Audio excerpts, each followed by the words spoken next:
Hello everyone, I am Dr. Aishwarya Barab. In this video, we are going to discuss about carbonic anhydrase inhibitors type of diuretics.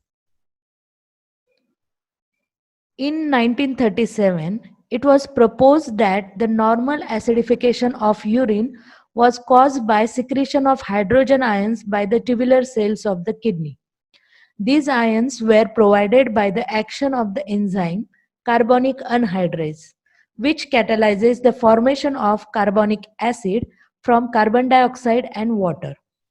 It also was observed that sulfanilamide rendered the urine of dogs alkaline because of the inhibition of carbonic anhydrase. This inhibition of carbonic anhydrase resulted in a lesser exchange of hydrogen ions for sodium ions in the kidney tubule. Sodium ions, along with bicarbonate ions and associated water molecules, were then excreted and a diuretic effect was noted. The large doses required and the side effects of sulfanilamide prompted a search for more effective carbonic anhydrase inhibitors as diuretic drugs. So you can see that carbonic anhydrase act as catalyst in the reaction where formation of this carbonic acid will take place from the water and carbon dioxide.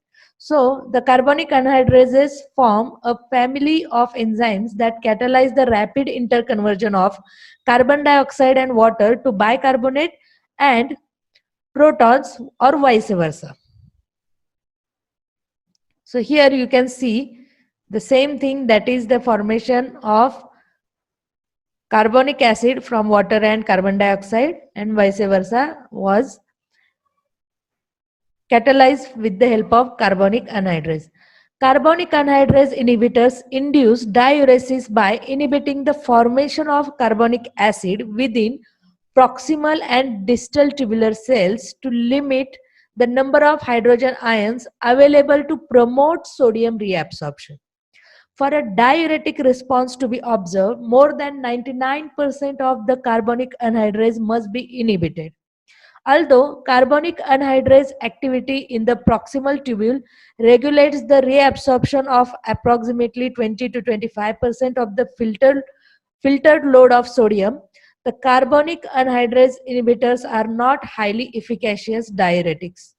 An increased excretion of only 2 to 5% of the filtered load of sodium is seen with carbonic anhydrase inhibitors because of increased reabsorption of sodium ions by the ascending limb of the loop of Henle and more distal nephron segments.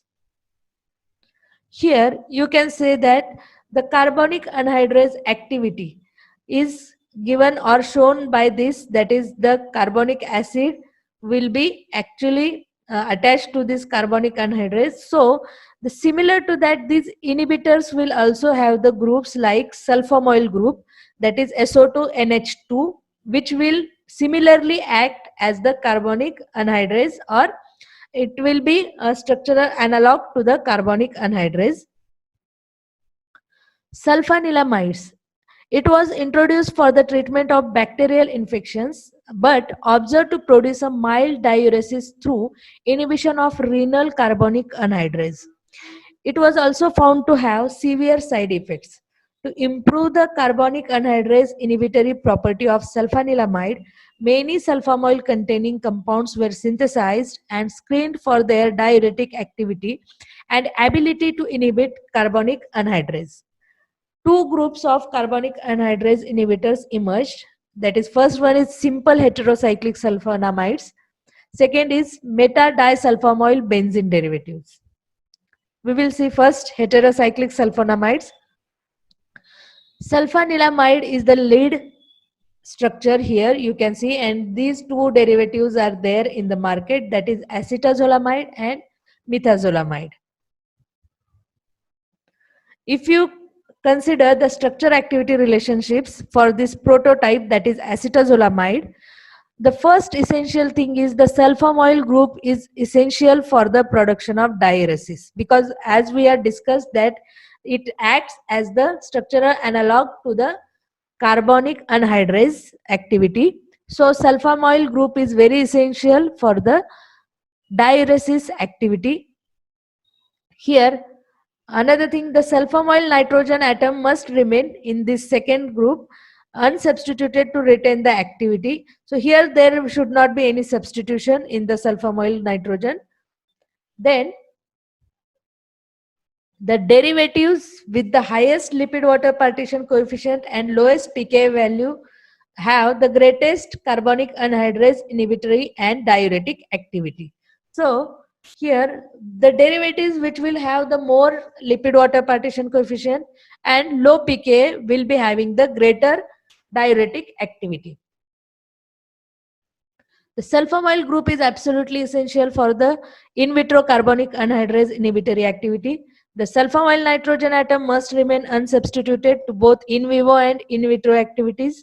This feature explains why all the antibacterial sulfonamides except sulfanilamide are incapable of inhibiting carbonic anhydrase or exerting a diuresis. Substitution of a methyl group on one of the acetazolamidose ring nitrogens yield methazolamide, a product that retains carbonic anhydrase inhibitory activity and even more potent. Sulfonyl group must be attached to a moiety that possesses aromatic character. So methazolamide is the example of this class. Methazolamide is more potent carbonic anhydrase inhibitor than acetazolamide, the prototype, but is rarely used as diuretic. It is used in the treatment of glaucoma because it displays improved penetration into the eye. Second class in this is meta-disulfoamyl benzene derivatives. If we discuss the SAR, here you can see the 4 substitutions. The first one at this position, the substitution with an amino group increases saliuretic but decrease carbonic anhydrase inhibitory activity. The second position substitution is here the sulfonyl moiety can be replaced with a similar electrophilic group like carbonyl carbamoyl that may increase diuretic potency while decreasing carbonic anhydrase inhibitory activity. Here, as usual, the sulfonyl group should be unsubstituted. Sulfonyl is of paramount importance at this position. And the last substitution on this benzene is maximal diuretic activity is observed when this position is substituted with chlorine, bromine, CF3 or NO2. Examples of this class of drug are dichlorphenamide and chloraminophenamide.